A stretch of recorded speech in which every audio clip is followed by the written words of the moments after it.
All right, I'd like to call this meeting to order for the Lake Mills City Council, November 1st, 2022. Can we have a roll call, please? Ms. Curler, Here. Mr. Waters, Here? Mrs. Bishop, Here. Ms. Quidnow, Here. Mr. Fields. Here. Thank you. Thank you. If everyone can please rise and join us for the Pledge of Allegiance. I pledge allegiance to the flag of the United States of America and to the republic for which it stands, one nation, under God, indivisible, with liberty and justice for all.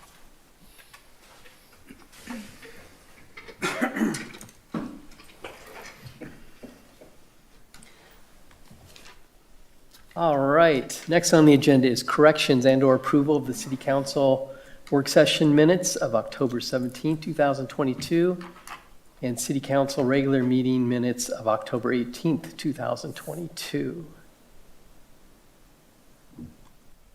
Is there any discussion? Can we have a motion? I move to approve the city council minutes of October 17th and October 18th, 2022. I'll second. Motion by Ms.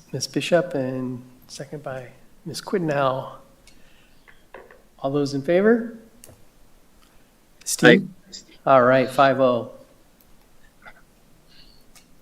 Thank you. Correspondence since our last meeting. Ms. Curler? I had no correspondence during that. Okay, fantastic. It was kind of quiet. It kind of sped up a little bit on me today, actually, but I added some correspondence on the Bayberry one today that was about the Barcade, which is on today's agenda. The Clean Boat, Clean Water that's on the agenda tonight. And then had some further comments about Sandy Beach Master Plan. And then I had a couple correspondences about people not getting Sandy Beach surveys and wanting to be a part of that. So we'll probably talk about that a little bit later on in our agenda. Ms. Bishop. Okay, I had a correspondence from somebody who does not support a fire department EMS merger, and then correspondence with a personnel at Badger regarding their conditional use permit update. I'm sorry, what was the first topic? The first one was somebody who does not support the merger of a fire department into EMS. Okay.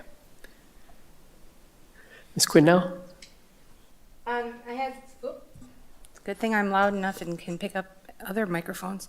I had correspondence with regard to the entranceway of Brookstone. There continues to be some problems with construction guys parking on the curve that upon entry would limit the ability to see around the corner despite the trucks, and or park on both sides, which makes the avenue very difficult to go through.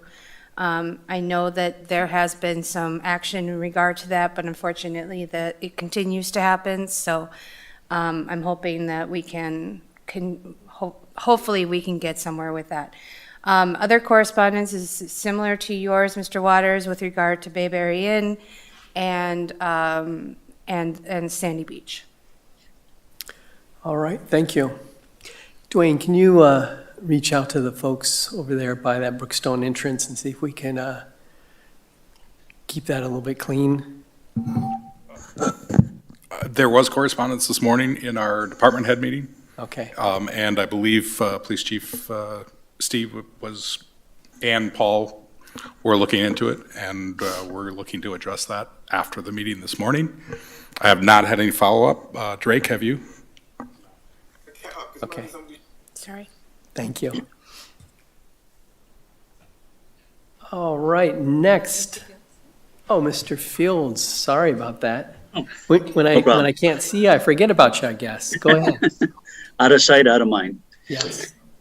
Yeah, I just had one correspondence. It was just one phone call, somebody asking about some information on the fire department EMS issues. Okay, That was Great. it for me. thank you. All right, next is questions and public comment. The public is encouraged to address the council at this time regarding items on the agenda. If your comments pertain to a public hearing, you are asked to hold your comments until the hearing. Public comments may also be made at this time on items not on the agenda if you've registered with the city clerk before the meeting has been called to order. The state's open meeting laws discourage action by council on items not listed on the agenda. Please keep your comments limited to 3 minutes and state your name and address when starting your comments and fill out the sign-in sheet provided. All right, so we are open to public comment. Any commenters tonight?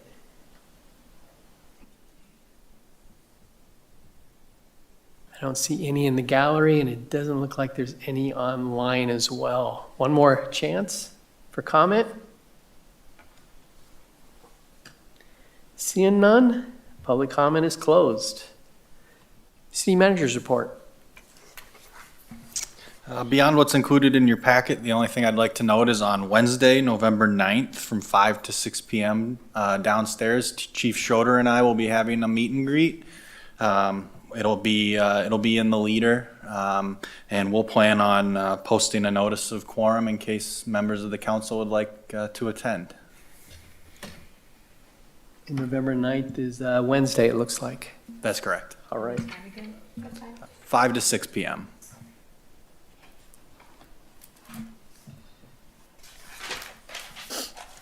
Any questions for Mr. Daly? All right, thank you. Next is the council members' board reports and acceptance of minutes from the Plan Commission of September 27, 2022, and Police and Fire Commission of August 18th, 2022, and October 7th of 2022. Any comments from council members on this?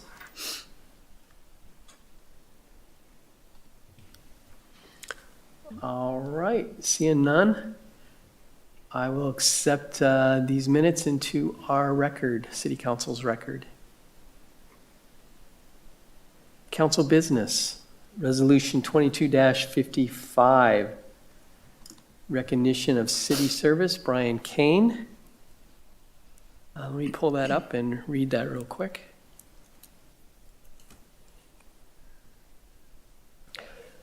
Resolution 22-55, in appreciation of public service to the city of Lake Mills from Brian Kane. Whereas the City Council of the City of Lake Mills desires to recognize and honor Brian Kane for his years of loyal service to the City of Lake Mills and its citizens. And whereas Brian Kane has served the city with a desire to provide the highest level of service through his valuable talents and expertise on Main Street and Mulberry Street reconstruction, project liaison, lead water line inspector, and neighborhood service officer.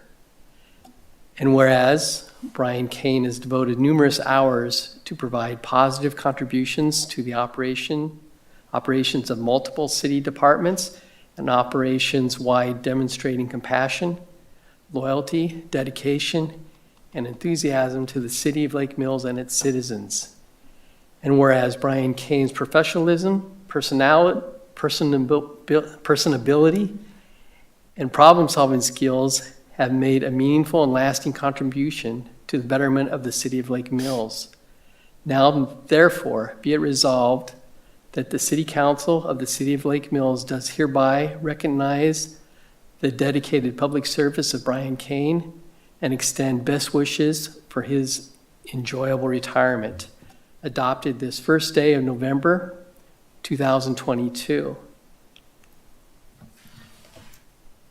Can I get a motion?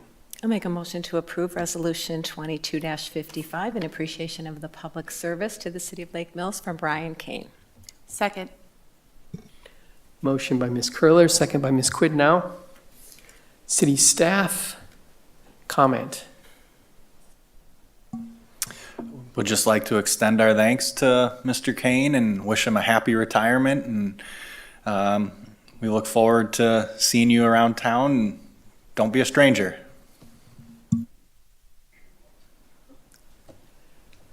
Anyone else? If I may, Brian, thank you.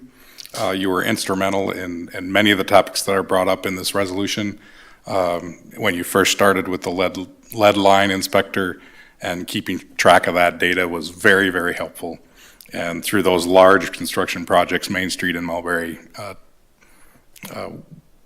that interaction with the public on a daily basis provided time for staff to work on other things as those issues came up. And you were able to confront a lot of topics just by communicating with the public, and we appreciate that. So thank you, and enjoy your retirement.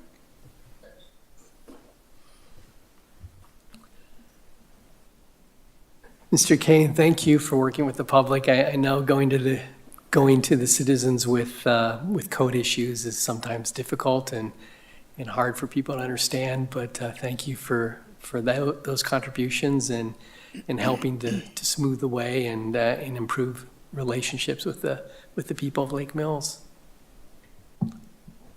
I'd like to add my thanks, Brian. You've probably been in a lot of people's basements looking at their water lines, including mine. So thank you for that work, which is very important for the public health of our community. And as Mr. Waters said, not an easy job talking to people about code compliance or non-compliance sometimes. So I just appreciate that you're the face of our community and talking to a lot of these people, and how sensitively you've handled that over the years, and being a resource for people when they want to know what's going on West Lake Street or whatever it might be. So thank you.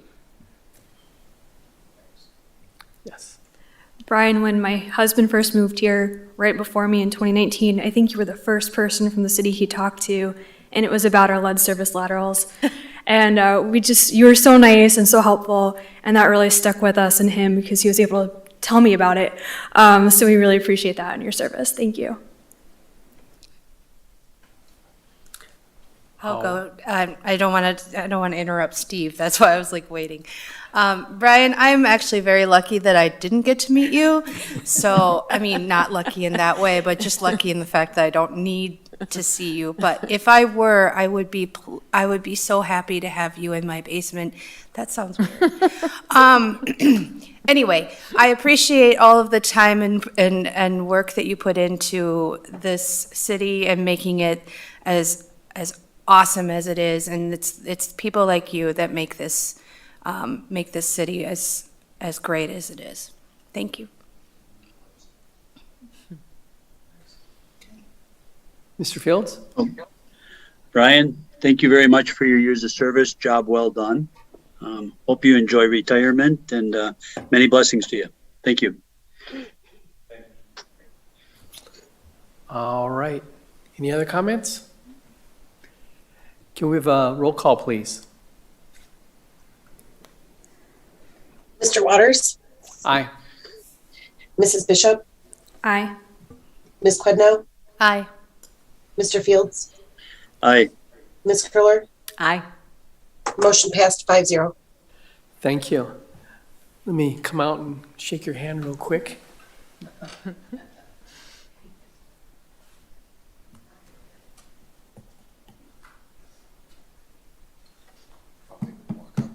Thank you. Congratulations. Thank you. Did you want to make any comments? Or Nothing, that it's all up to you. taking valuable council time. I guess I could probably make a couple of comments. All right. The floor is open. Thank you very much, everyone. I did initially see this as an impediment to important council time. Believe me, but it's very much appreciated. Dan Drescher and I have had many discussions after hours, and he knows my feelings about this very eclectic community we live in, very unique community. I'm a transplant from Eau Claire. We had thought we had the opportunity to move south. We had kids with kids in Madison. we tried to make a decision of where we were going to go without ending up on their doorstep like Frank and Marie Barone. And we kept coming back to Lake Mills because it was a unique city, and sure enough, we settled here. Probably a smarter person, I always say this, would have checked property values before they moved to town, but no, I'm joking. It's a great place, and I've been lucky to be part of it. I really appreciate everything that has been done for me on behalf of me, and I'm available to help out in any way I can. Yeah, so great. Thanks for all of your work as well, all of the council members, and all of the city staff. Appreciate it. Great. Thank you. Good luck with retirement. Thank you.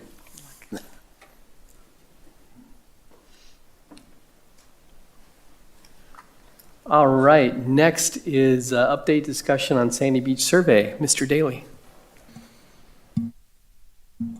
Sure, I'll start out kind of explaining the process that the survey's gone through. So we're contracted with UW Extension to provide the development of the survey as well as the disbursement of it. And so what they do is they purchase from a broker a distribution list, and they randomly select participants to participate in the survey. That randomization is for statistical purposes to ensure a valid response. So the randomization is meant to control for unobservable characteristics to ensure that we're getting a cross-section of the community that can be extrapolated to the larger community without asking everybody in the community. And so we've received to date 240 responses. We're targeting just over 370. So right now they're anticipating it being up through the end of next week. Now we have received some questions from members of the community looking to participate in the survey that were not randomly selected. So I reached out to UW Extension to determine how we might be able to solicit their opinion as well. And what they can do is they can set up a second identical survey that we could put on our website and direct people to, with the caveat that we would request that people who received the survey and responded not respond twice. And there could be a cost associated with it for, we have at that target date, it's about I think it's 371, a little bit of an odd number. For every response above that gets analyzed, that's part of the data analysis, it's about $2 per response that we would receive above it. So a nominal fee that we could accommodate. The larger concern is we want to keep them separate. So we would want to encourage, and we sent out a reminder that had some language in it further explaining. We want to encourage people not to forward the original survey to additional respondents so that we can protect the statistical validity of the responses.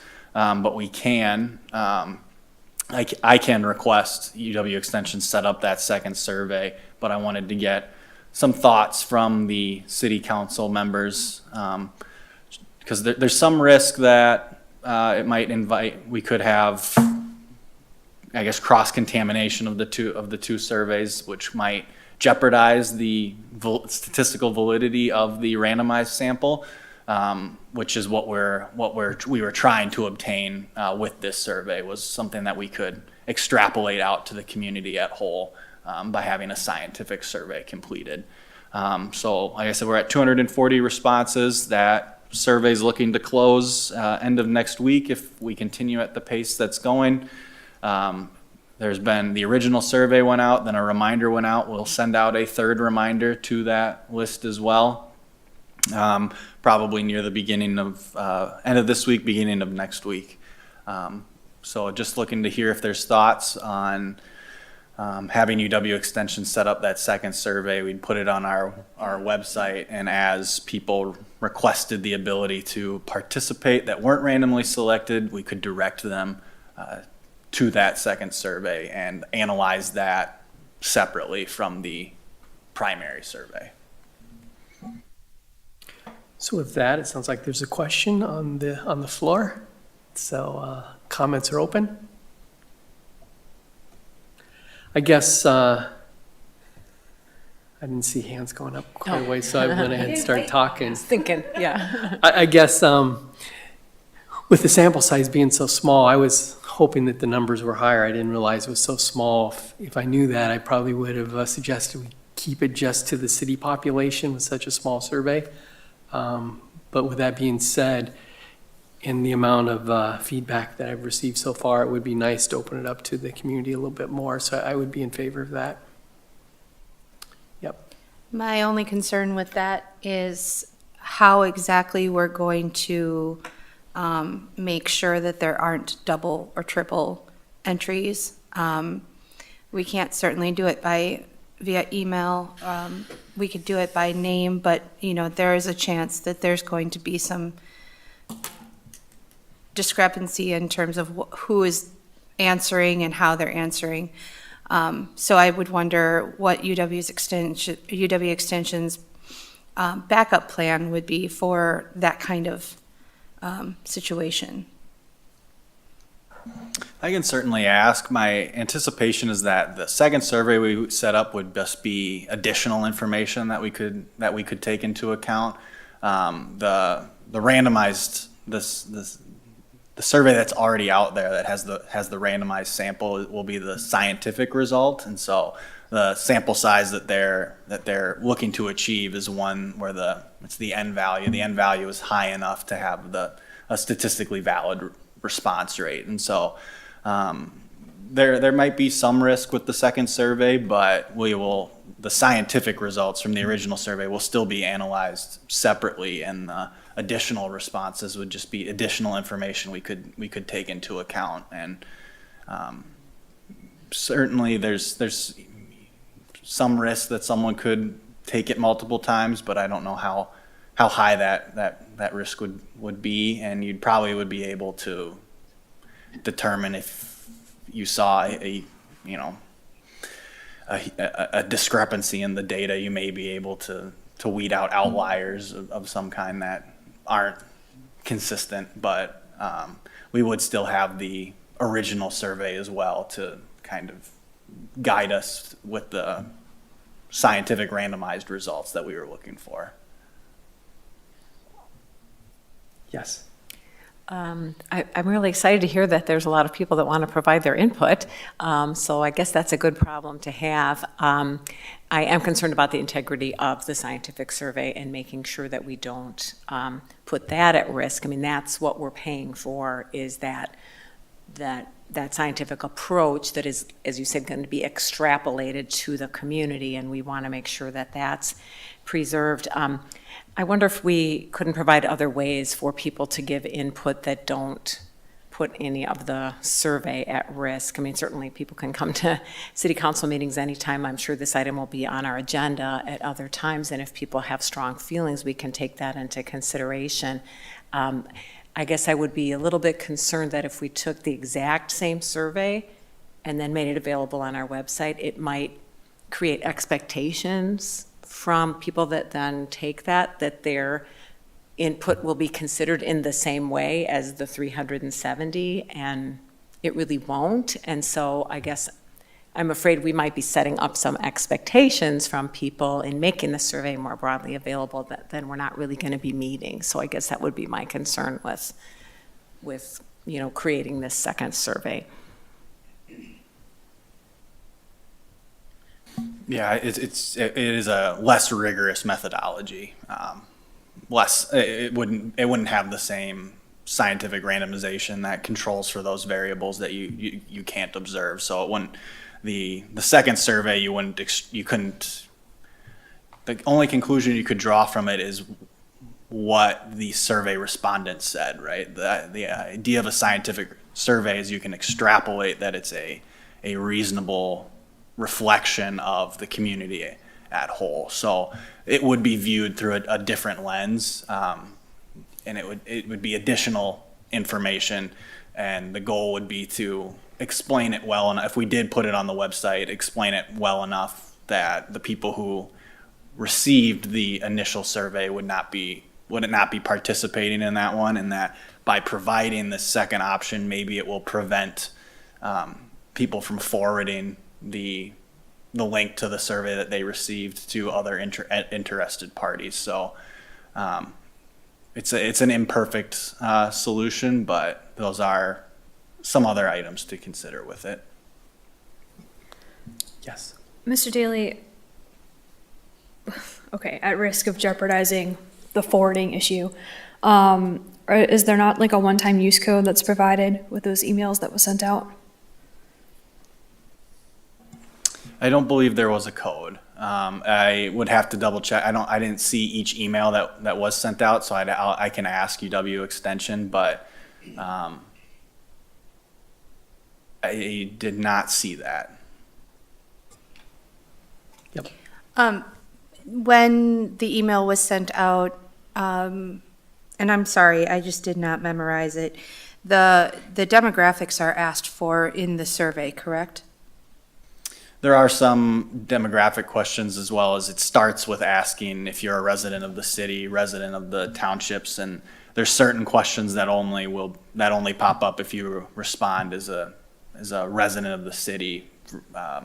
Sure. Tax increase questions and things of that nature. So the question I have is when this information is put together, the demographics data will also be shared so that we can basically show that the population of Lake Mills, though it's not the entire population that took this survey, the snapshot of what citizens were able to take it is a decent representation of what the city of Lake Mills is. That's the motivation behind the scientific survey, is that by achieving randomization and sending it out and having a high enough sample size that you're able to control for those unobservable characteristics, and therefore you can extrapolate the results of that survey to the community as a whole. So yes, the answer to your question is yes, that the goal is to take the results of that survey and be able to say 37% of the community believes answered yes to this question or selected this option, and to be able to use that as a tool in the decision-making process of how to move forward. Thank you. Mr. Fields, did you have any feedback?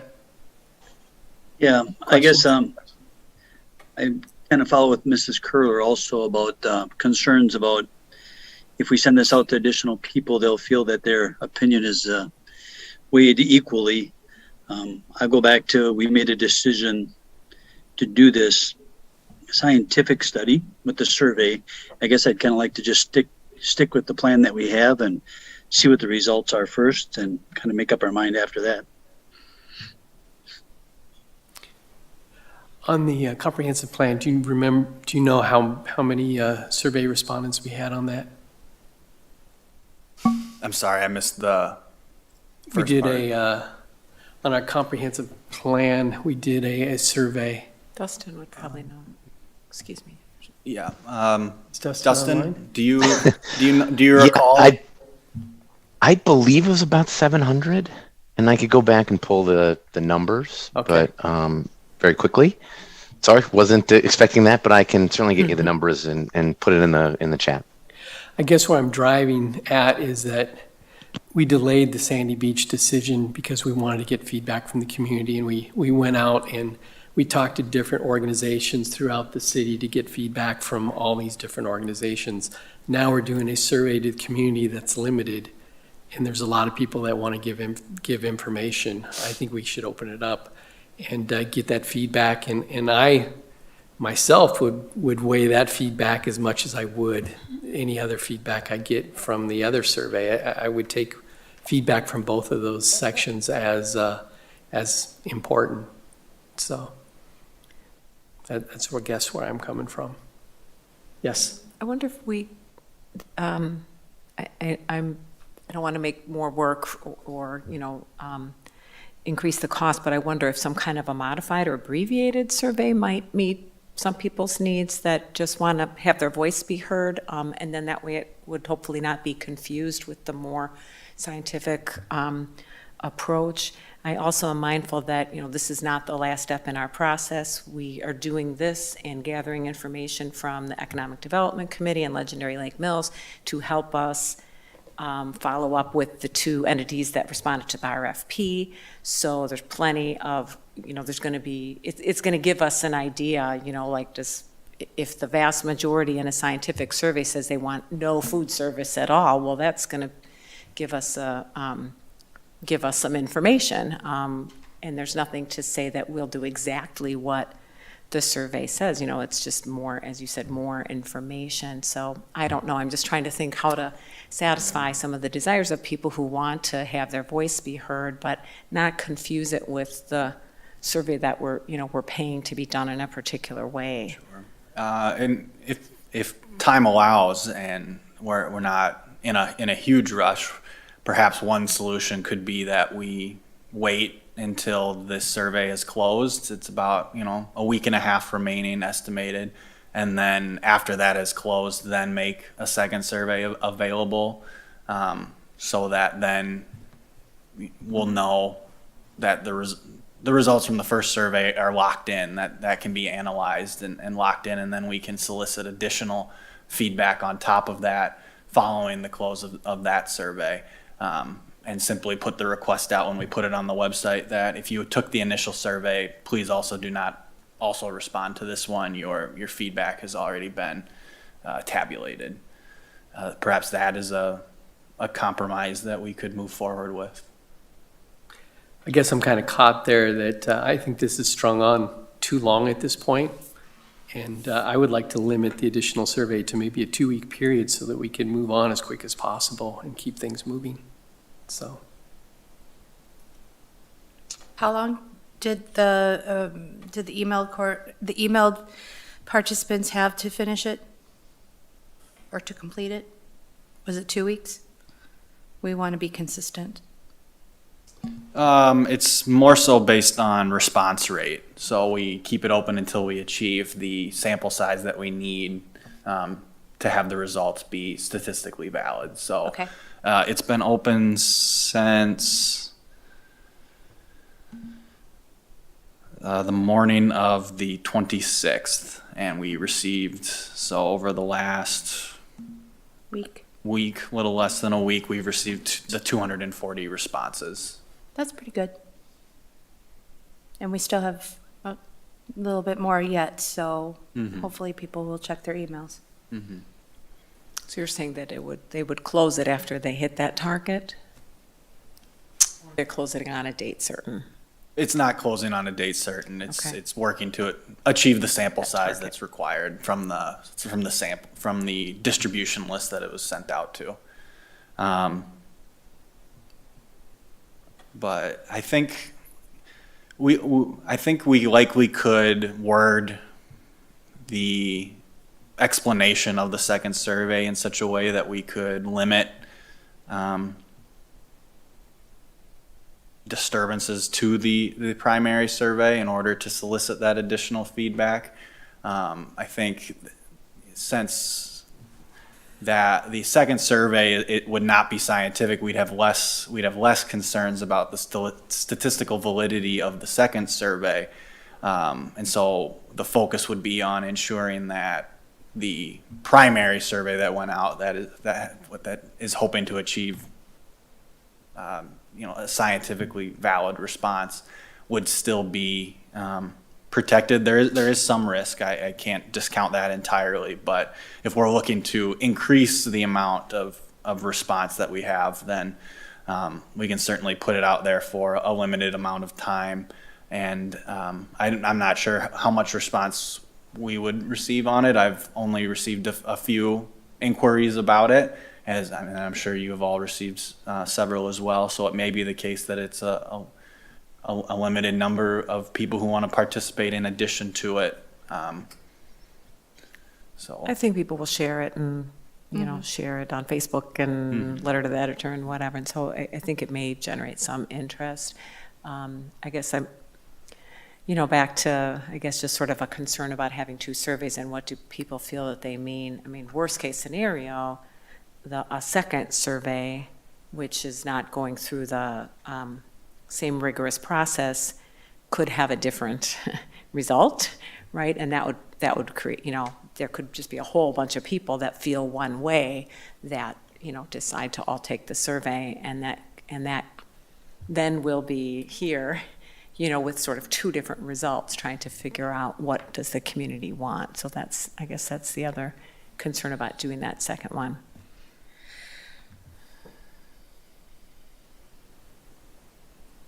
So, Mr. Drescher, there's not a decision on this topic. Is it okay to do a quick straw poll? It sounds like there's some differences here.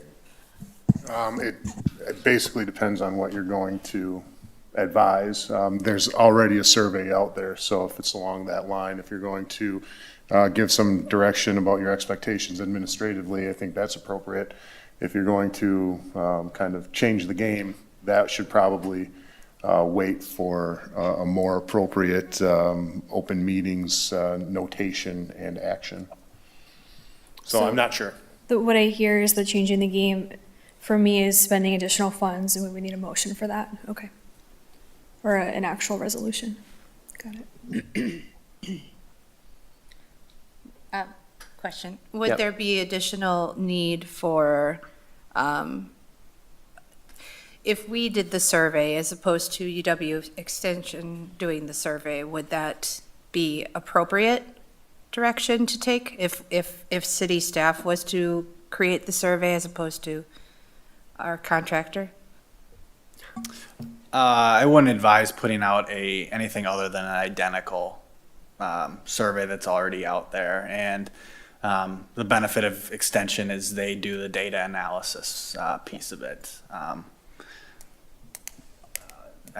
which is their realm of expertise. So I would not recommend having us do an internal survey to develop and analyze a second survey that's different than the original one. Then I'm, Seems like they did the work, so they did the work for the original survey. Yeah. So to short circuit that process is probably not fair and right. So. well, and that's why I was just gathering information so that I could make sure that my determination on that would be consistent with what I was thinking, which is that we should just leave it as it is.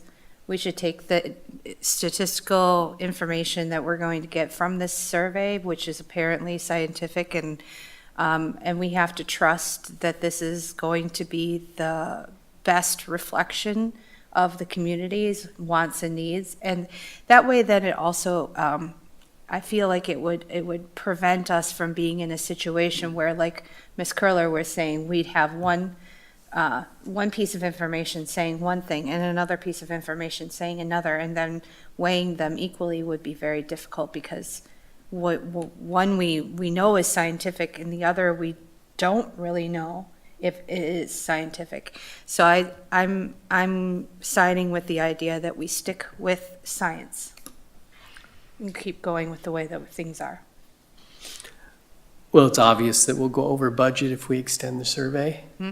So we'll have to bring this to a vote at our next meeting anyway. So I think it's a carryover item. We'll see how the survey comes in the meantime. By our next meeting, the survey should be completed, and hopefully we'll have some initial feedback. And we'll see if we get further community feedback on the survey as is.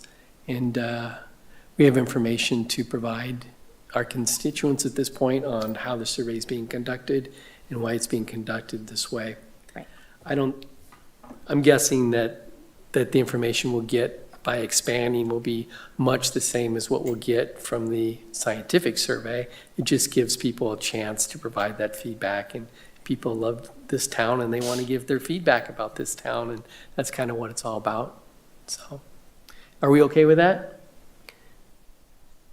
All right, thank you for your time on discussing that and going through the issue. Any other questions in regards to the Sandy Beach survey? I guess I'd just like to add a little bit of a reflection. I think, you know, as we embarked on even just deciding to do this survey, if you recall, we revised the, you know, our decision on moving forward on the RFP, the responses to the RFP that we received. And I think we talked a lot in our strategic planning about wanting to engage our citizens more. And so I think we're learning, you know, as we try things, you know, what maybe some unintended consequences and things that we can be thinking about for future major decisions where we want public involvement. We might need to do a little more, or ask Drake to help us do a little more planning on, well, you know, what should our public involvement process be on this big decision, and kind of plan ahead for that. So I'm just thinking for future topics, we might want to spend a little more time on the front end to make sure that we are involving the public and think about the best way to do that. All right, anything else? And Mr. Fields, if you wanted to add comment, just feel free to interrupt at any time, and we'll recognize you. Okay, thank you. All right, thank you.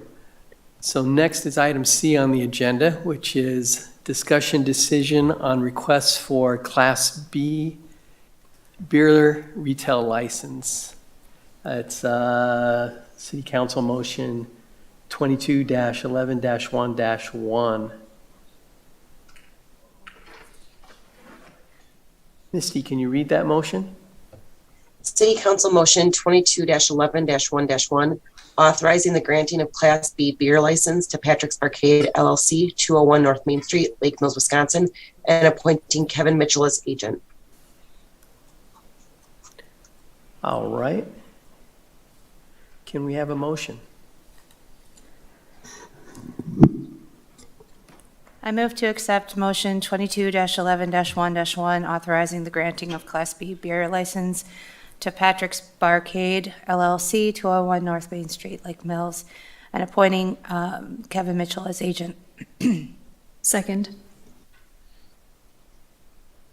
Motion by Ms. Quidnow, second by Mrs. Bishop. All right, staff comment. No further comment from staff. Unless there's any questions that we can answer.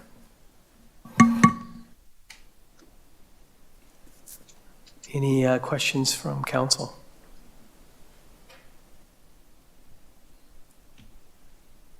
So this is the property, of course, that was the auto parts store, correct? All right. So it's under new ownership, and they want to go with a barcade, of course. Correct. Being a bar/arcade. Yes, sir. That's pretty cool.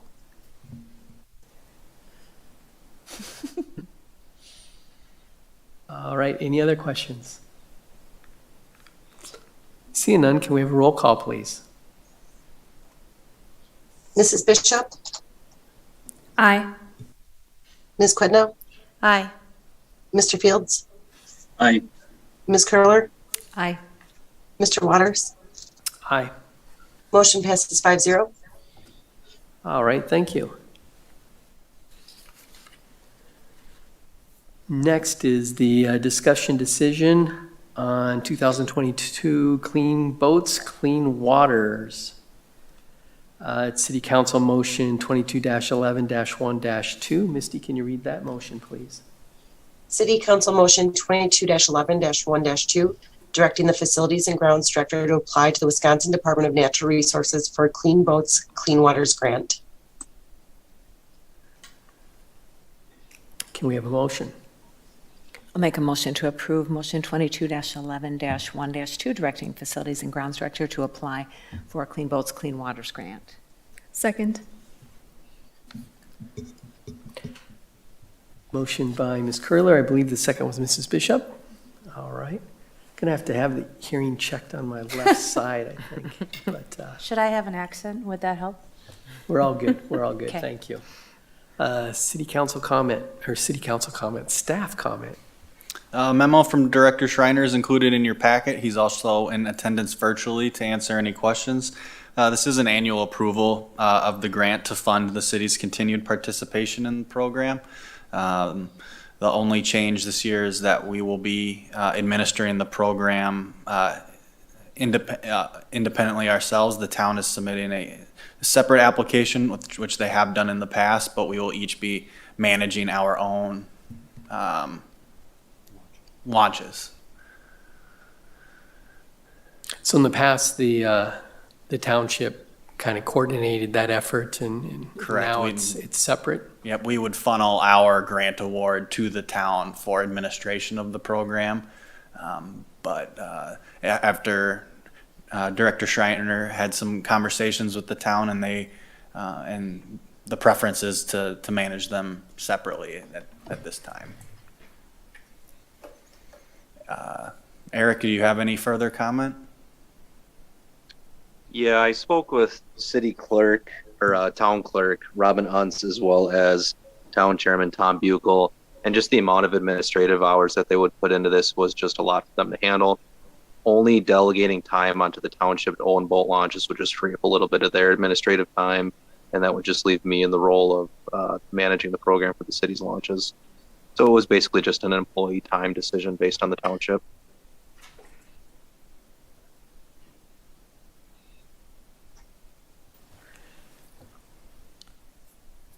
All right, any questions?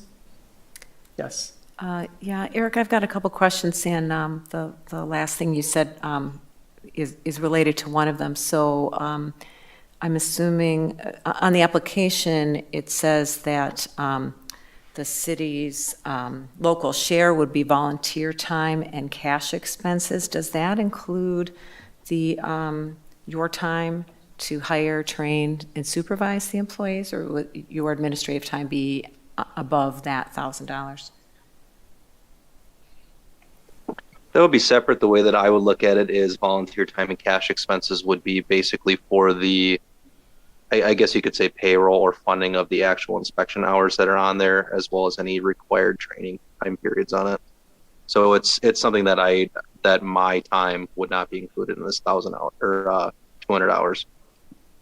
And did the town chair and town clerk indicate to you about how many hours you could expect to be spending on that? No, not necessarily. It's something, though, I spoke with Dan and Drake, potentially managing this as a private contractor type deal rather than having an actual city employee do this. So it's something that would be, I suppose, satellite monitored. And, I don't think it would take that much time really to facilitate this. And don't get me wrong, I think this is a critically important program, and I think it's really important for the city to continue doing this educational work to protect Rock Lake. But I just want to make sure that we're aware, that there are additional administrative costs that maybe aren't, that we haven't incurred, in the past. So because of this, the town not being interested in covering the whole lake, now there will be, a little bit of additional staff time on your part to take that on. So I just want to make sure that we're all recognizing that and being aware of that. And I guess one last question, what about the county launch? Is the town going to still be taking that one on then, or? I believe so, but I wouldn't be able to confirm too much. I know their inspectors in the past had monitored the North End launch for the county, but if they're going to be continuing to do that this year, I wouldn't be able to verify. And what I plan to do this year is just basically catalog and track to see how much time I delegate into the management of it. And it's something that we could further determination if it's the same process that we want to proceed to in 2024.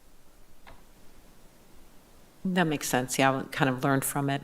It's just, I think it's a little bit unfortunate because it seems like it's more efficient to have one entity that can kind of manage the whole thing, but I can also see that the town maybe doesn't feel like they have the resources to do that anymore. So, thank you. Any other comments or questions? I guess I kind of look at this a little bit like the town has done the lake responsibilities in the past, and it's kind of been their domain, and the city has other domains that we kind of work with and work with in behalf of the town. So it's kind of kind of a shame that they're pulling away from it a little bit, but I don't, hopefully it doesn't continue to escalate, but we'll see how things develop there. So. All right.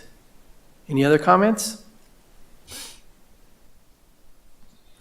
Can we have a roll call on City Council Motion 22-11-1-2? Ms. Quidno? Aye. Mr. Fields? Aye. Ms. Curler? Aye. Mr. Waters? Aye. Mrs. Bishop? Aye. Motion passes 5-0.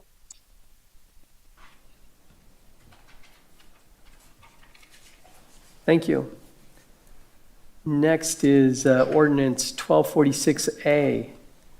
Misty, can you read that ordinance, please? Ordinance 1246A, amending City of Lake Mills Ordinance Section 660-44, official zoning map, City of Lake Mills, Wisconsin. Petitioner Bud Bessler, Oliver Construction. Owner, Farmers and Merchants State Bank, 550 West Hyrenia Park Road, Lake Mills, Wisconsin. Parcel identification numbers 2460713, 112003, 2460713, 111204, and 2460713, 113039. A lot of numbers, thank you. All right, can we have a motion? I'll make a motion to approve Ordinance 1246A, amending the city zoning map to change the zoning on properties owned by Farmers and Merchants Bank from rural development to planned business. Second. Motion by Ms. Curler, second by Mrs. Bishop. All right, city staff, comment? The Plan Commission has recommended approval of this item. I believe the conditional use permit is still outstanding and will still need to be approved. And there's some additional county approvals that they are working through as well. But this one piece of it is ready, and we are also, the annexation has been finalized, and the CSM consolidating the 3 lots will be occurring shortly as well. Dustin, do you have any further comment or background to provide?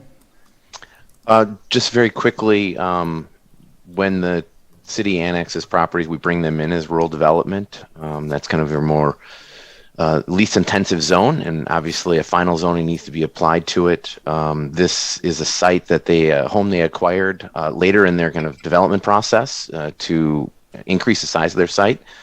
So that's why this is a little later than some of the other things you have seen. And again, the planned business enables the bank itself to be approved.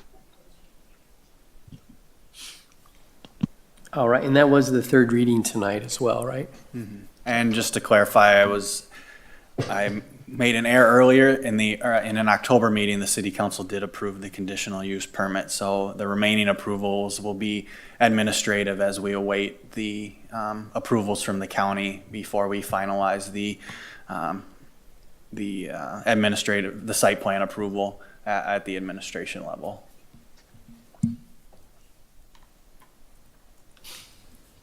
Any further questions?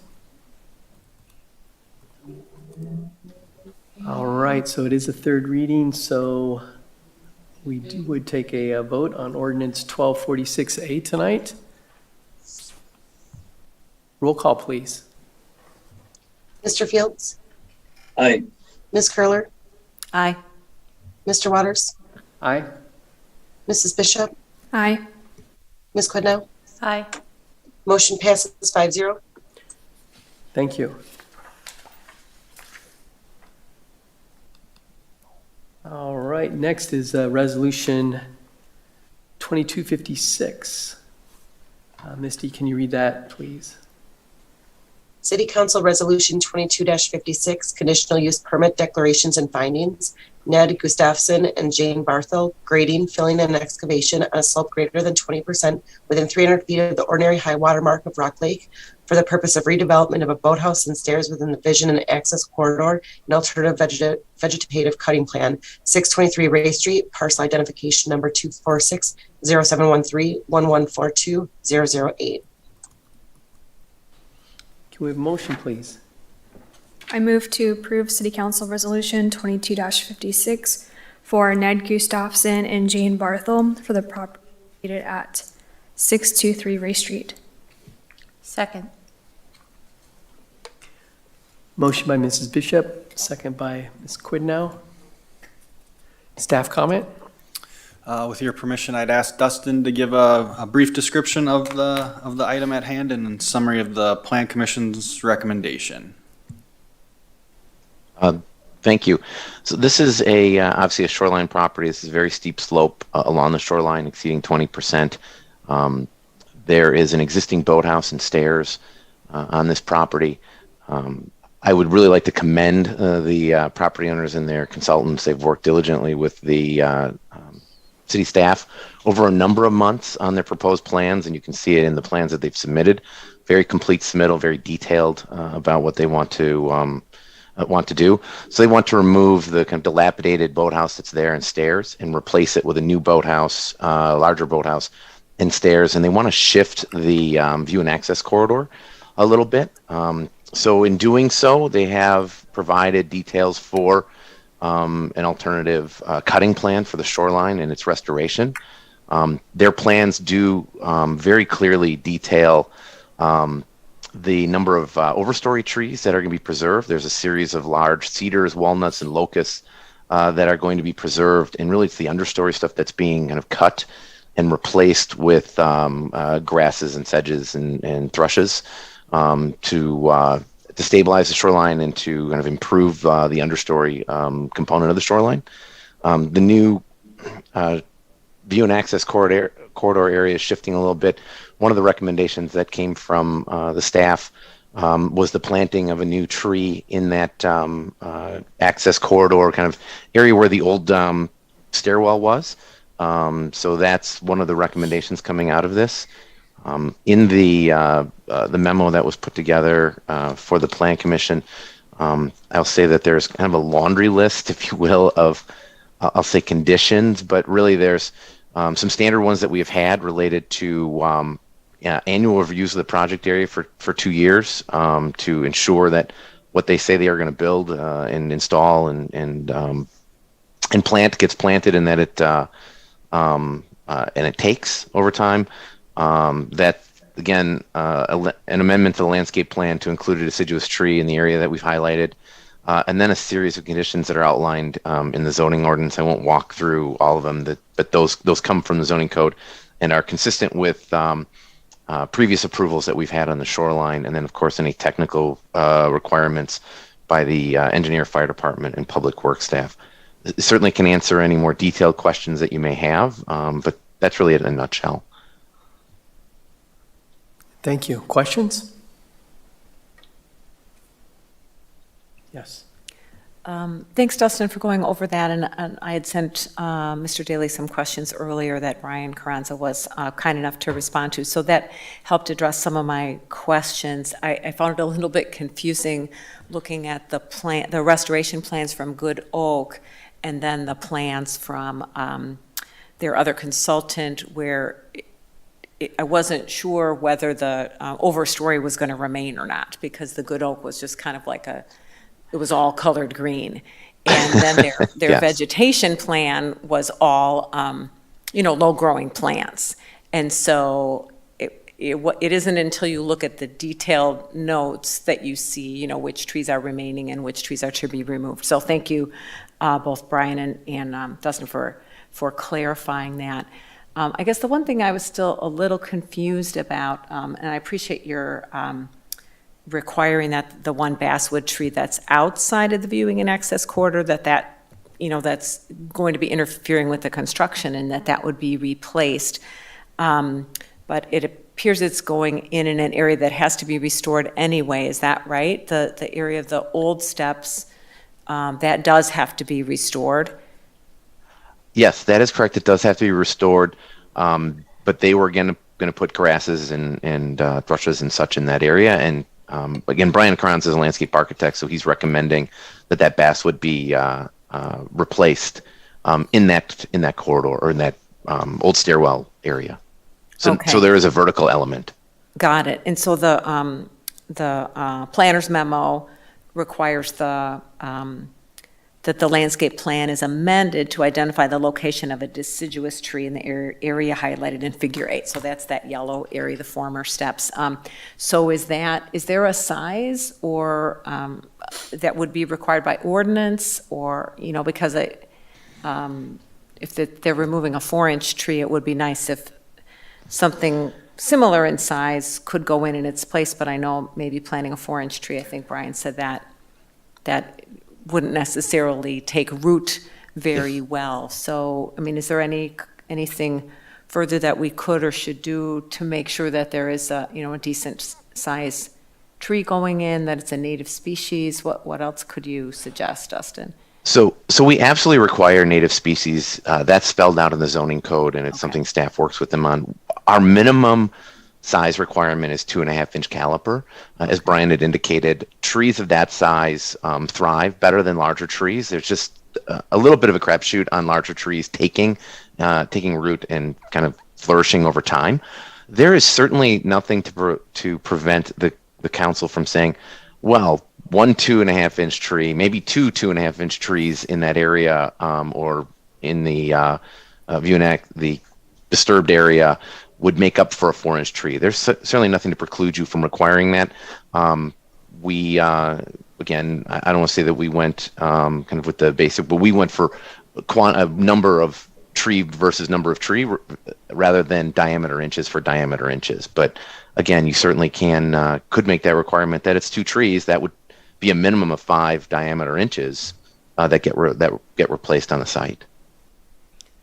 Okay, thank you. And so, again, that's just to reiterate, I guess, or restate. So under the planner's recommendations, if the landscape plan is modified to include the location of a deciduous tree, your expectation would be that would be a native species that would be a minimum of 2.5-inch caliper. Is that right? Absolutely, that's required by code. Okay, thank you.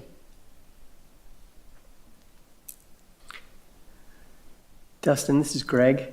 After being a property owner on the Lakeshore for 20 years, I've read the code many times, and I know that since it's being proposed here, I'm sure that it meets code. But when I read removing existing shore vegetation on the entire shoreline and basically replacing that with flowers and grasses, that goes beyond the visual scope or the visual corridor.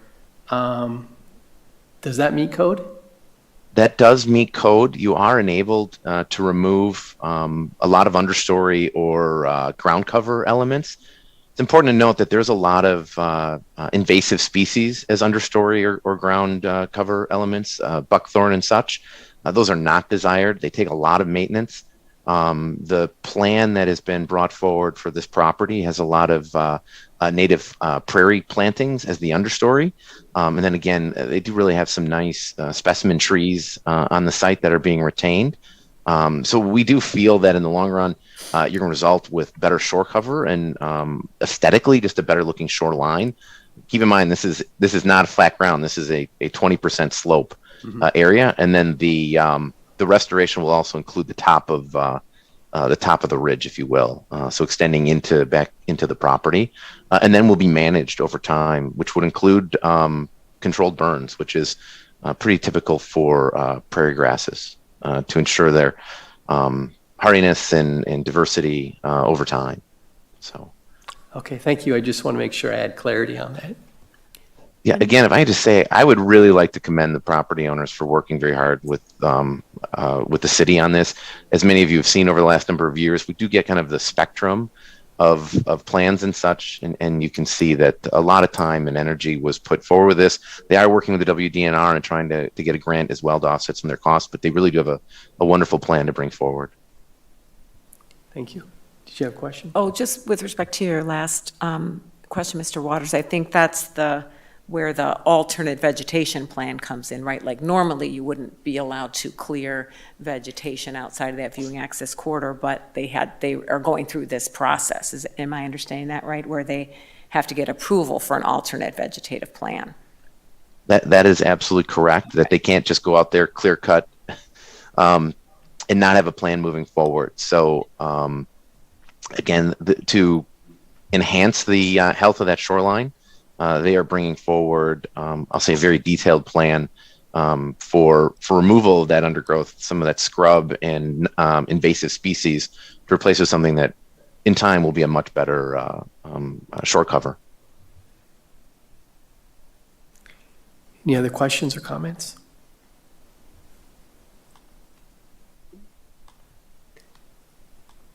All right, seeing none. Let's move forward with the roll call on City Council Resolution 22-56. Mrs. Curler, Aye. Mr. Waters, Aye. Mrs. Bishop, Aye. Ms. Quidno, Aye. Mr. Fields. Aye. Motion passes 5-0. Thank you. All right, next is a public hearing on the 2023 general fund budget. We've read already comments, public hearing comments earlier that went with the community feedback. So the floor is open for any public comments on the general fund budget. There's nobody here anymore. The room is empty. Is there anybody online? Nope. So I don't expect to have any comment in the public hearing timeframe. Going once, going twice. It's closed. The public hearing is closed for the 2023 general fund budget. So next is a second reading of Ordinance 1247, which is the 2023 general fund budget. Misty, can you read that, please? Ordinance 1247, 2023 General Government Budget and Tax Levy Ordinance. All right, that was the second reading. So we'll have the third reading in our next meeting, which will be the second meeting in November, which if I do my math right, it would be November 14th. So let me check to make sure. I'm wrong, November 15th. Thank you. All right. So next on the agenda is the public hearing for the 2023 capital budget. The floor is open for the public hearing. Again, there is nobody here, nobody online, going once, going twice. The public hearing is closed. So it's a second reading of the Ordinance 1248, which is the 2023 capital budget. Misty, can you read that, please? Ordinance 1248, 2023 Capital Budget. All right, so that was the second reading. The third reading will take place at our November 15th meeting where we will vote on the budgets. Is there a question? Yeah, I had a question on the capital budget, just to make sure I'm understanding it. Under the revenue section, there's a line item for the ARPA funds. So $291,000 in ARPA funds is proposed to be used. I just wanted to make sure that we understand, is that earmarked for a particular purchase or purchases, or is that just proposed to generally be used to offset borrowing on capital expenditures? It's remaining in the capital budget, but it is not allocated to be spent. So that's where it's holding to provide flexibility to the council in determining how to expend those funds. Sam, did I explain that correctly? Yes. And then is that the balance remaining of our ARPA funds? That's all we correct. have left from what we received? Okay. Following the latest expenditure on the ambulance and outfitting the vehicle. Okay. And then I just wanted to express my thanks to staff and particularly Drake and Sam for all your work in understanding the proposed budget and getting everything in place to get the public notice out in time for tonight's hearings. Thank you. Any other questions on either of the budgets? All right, thank you. Next on the agenda is the second reading of Ordinance 1249. Misty, can you read that, please? Ordinance 1249, amending Chapter 362, Article 2, Fire Prevention Standards, Section 362-8, General Standards. All right, that was the second reading, so the next reading will be the third, and we will take action at the November 15th meeting. Any questions or comments? Next is the first reading of Ordinance 1250. Misty, can you read that ordinance? Ordinance 1250, amending Chapter 573, Streets and Sidewalks, Article 9, Pedestrian Malls, Section 573-39, Pedestrian Malls designated. All right, that was the first reading. Is there any staff comment or questions related to this reading?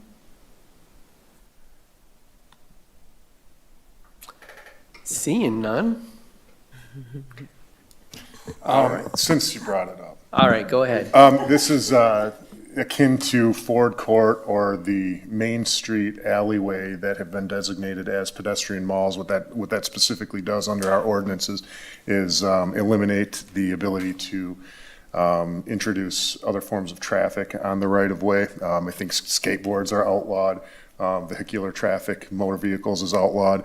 ADA accessibility and stuff is preserved. But this goes along with the revamping of that alleyway in between 203 and 201 North Main Street. It's been undertaken by Legendary Lake Mills and then both those property owners. And there's a WEDC grant that was involved. They're still looking to get concrete poured this fall yet. Time is closing in on that. Otherwise, the final improvements may actually wait until spring. There's certain art and other items that will be kind of pending and addressed in the future. But this is kind of seen as a first step to establishing that as a right-of-way that's only fit for pedestrian usage. So I think this is an appropriate step under our code if that is what you want that space to be designated as. Thank you. Any questions or comments? Comments are welcome. All right, how about recommendations for future agendas?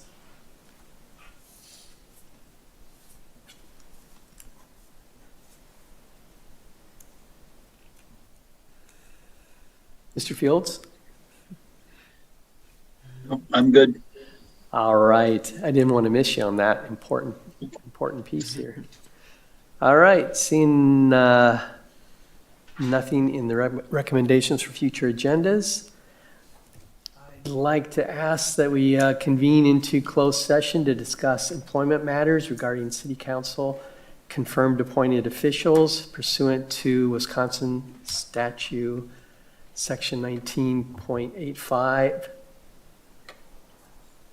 1C, considering employment, promotion, compensation, or performance evaluation data of any public employee over which the governmental body has jurisdiction or exercises responsibility, and to discuss potential real estate acquisition and or site development opportunities within the city of Lake Mills pursuant to Wisconsin statute 19.85, Section 1E, for the purpose of deliberating or negotiating the purchase of public properties, investing of public funds, or conducting other specific public business whenever competitive or bargaining reasons require a closed session. Can I have a motion? I'll make a motion to convene into closed session for the reasons just stated. Second. Motion by Ms. Curler, second by Mrs. Bishop. All those in favor of moving into closed session? Steve? 5-0. All right, we will reconvene after the closed session and adjourn the meeting at that point, but this will end the televised version of the meeting. And thank you for joining us tonight. Good night.